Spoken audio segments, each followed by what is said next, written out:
চলাফেরা করছে। শোনেন মন দিয়ে, তার আব্বাজানের নাম ছিল হযরতে আবু সালেহ মুসা জাহাঙ্গীর রাহমাতুল্লাহ আলাইহি। ইনি কেমন ওলি ছিলেন? একজন মস্ত বড় আল্লাহর ওলি।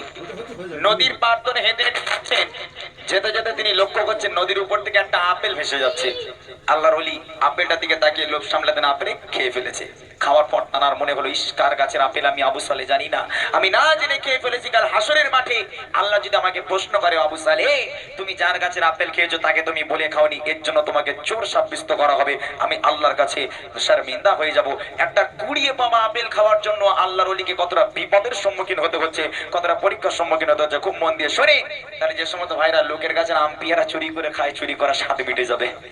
আল্লাহর ওলি চুরি করে খায়নি, তিনি কুড়িয়ে খেয়েছিলেন, তাই কতটা বিপদ হচ্ছে খুব মন দিয়ে শুনবেন এবং বোঝার চেষ্টা করবেন। কবি লিখছে, ওই দেখা যায় শত বয়ে যায় এক আপেল ভেসে যায়,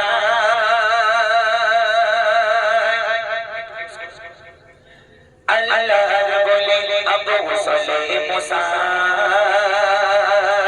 সেই আপেল খেয়ে নেয়। ওই দেখা যায় শত বয়ে যায় এক আপেল ভেসে যায়, আল্লাহর বলে আবু সালেহ মুসা সেই আপেল খেয়ে নেয়। ওই দেখা যায় শত বয়ে যায় এক আপেল ভেসে যায়, আল্লাহর বলে আবু সালেহ মুসা সেই আপেল খেয়ে নেয়। বলে নাজরিয়া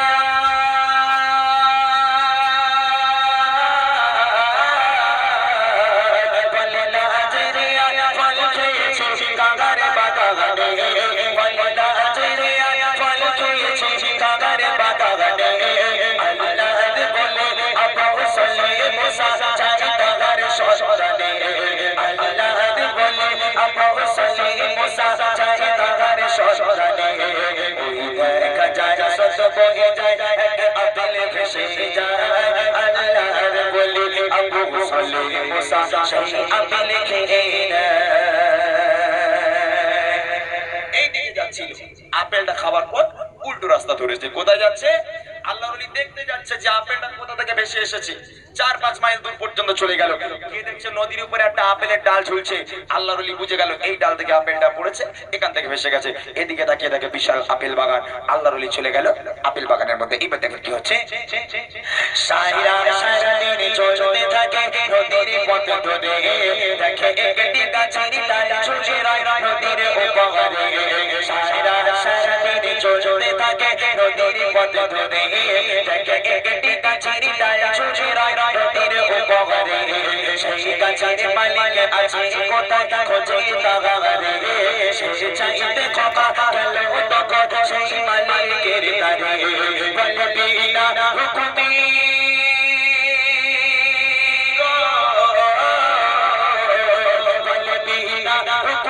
ফল খেয়েছে আপনার বাগানে,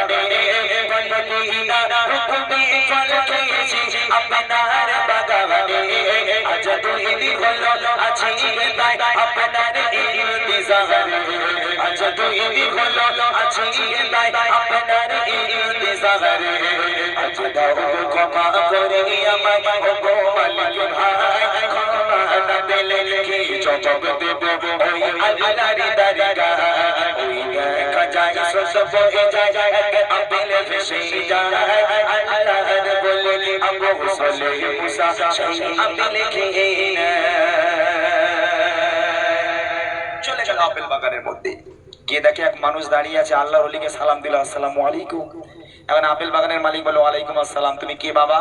বলে, আমি এক যুবক, এই নদীর পার ধরে হেঁটে হেঁটে যাচ্ছিলাম, আপনার এই ডাল থেকে একটা আপেল নদীতে পড়েছে, এখান থেকে 4 মাইল পর্যন্ত ভেসে চলে গেছে। আমি যুবক আপেলটার দিকে তাকিয়ে লোভ সামলাতে না পেরে খেয়ে ফেলেছি।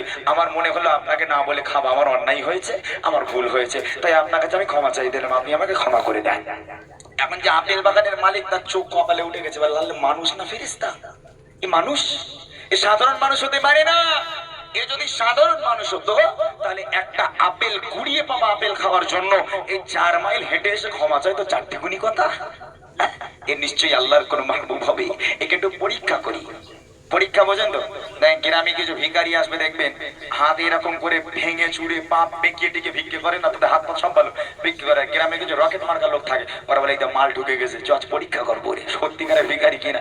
ওকে হাত মারতে নেই, তোর হাত ভালোতে ভিক্ষে করিস না, ওতে তোর লুঙ্গি কাঁচা পেটে তোর মেরেছে। তো এরকম পরীক্ষা করবে। এখন আপেল বাগানের মালিক মনে করছে এত ভালো ছেলে পৃথিবীর বুকে, এর নিশ্চয়ই আল্লাহর কোন ওলি হবে, একটুখানি পরীক্ষা করি যে সত্যিকারের ওলি নাকি কোনো সাধারণ ছেলে। আপেল বাগানের মালিক পরীক্ষা করার জন্য কি বলছে দেখে, ওই বাগানের মালিক ভাবে তখন নয় সাধারণ ছেলে